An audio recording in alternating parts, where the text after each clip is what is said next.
महाभारत के महाकाव्य चित्र में जहां वीरता, भक्ति और भाग्य आपस में जुड़े हुए हैं, हनुमान और द्रौपदी की एक कम ज्ञात कहानी मौजूद है। एक ऐसी कहानी जो सुरक्षा, भक्ति और धार्मिकता के अटूट बंधन का प्रतीक है। पांडव अपनी पत्नी द्रौपदी के साथ वनवास में जंगल में रह रहे थे। कठोर परिस्थितियों और दुश्मनों की लगातार धमकियों ने उनके जीवन को खतरे में डाल दिया। द्रौपदी, जो अपनी अद्वितीय सुंदरता और अपने पतियों के प्रति दृढ़ भक्ति के लिए जानी जाती हैं, अक्सर खुद को इन चुनौतियों के केंद्र में पाती थीं। प्रतिकूलताओं के बावजूद उनकी आत्मा अटूट रही, जो धर्म और दिव्य में उनके अटूट विश्वास से मजबूत हुई। एक दिन जैसे ही द्रौपदी फूलों को इकट्ठा करने वाले घने जंगल से गुजरी, उन्हें एक प्राचीन पवित्र पेड़ मिला।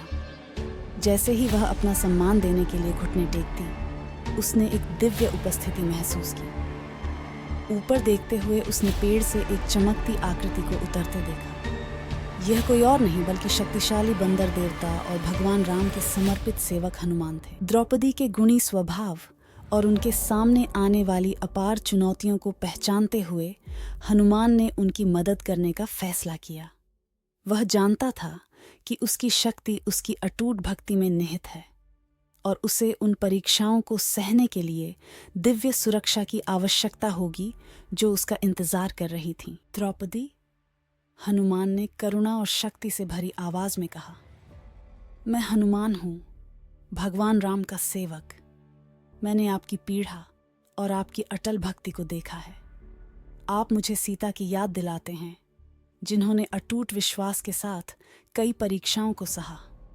मैं यहाँ आपको अपनी सुरक्षा देने आया हूँ। द्रौपदी ने कृतज्ञता और विस्मय से अभिभूत होकर हनुमान को नमन किया। शक्तिशाली हनुमान, आपकी उपस्थिति एक आशीर्वाद है। मैं इस कठिन समय में आपका मार्गदर्शन और सुरक्षा चाहता हूँ। उसकी विनती से बहुत प्रभावित होकर हनुमान ने अपनी छाती में पहुंचकर उसकी पूंछ से बाल तोड़ लिए। उन्होंने इसे दिव्य शक्ति से ओतप्रोत एक पवित्र धागे में बदल दिया। द्रौपदी को सौंपते हुए उन्होंने कहा, इस धागे को अपनी कलाई में बांध लें। इसमें मेरी सुरक्षा और भगवान राम का आशीर्वाद है। जब तक आप इसे पहनेंगे, तब तक आपको कोई नुकसान नहीं होगा। द्रौपदी ने पवित्र धागे को श्रद्धा के साथ स्वीकार किया और उसे अपनी कलाई में बांध लिया। उस क्षण से उसने अपने चारों ओर एक अदृश्य ढाल महसूस की, एक दिव्य उपस्थिति जो हर कदम पर उसकी रक्षा कर रही थी।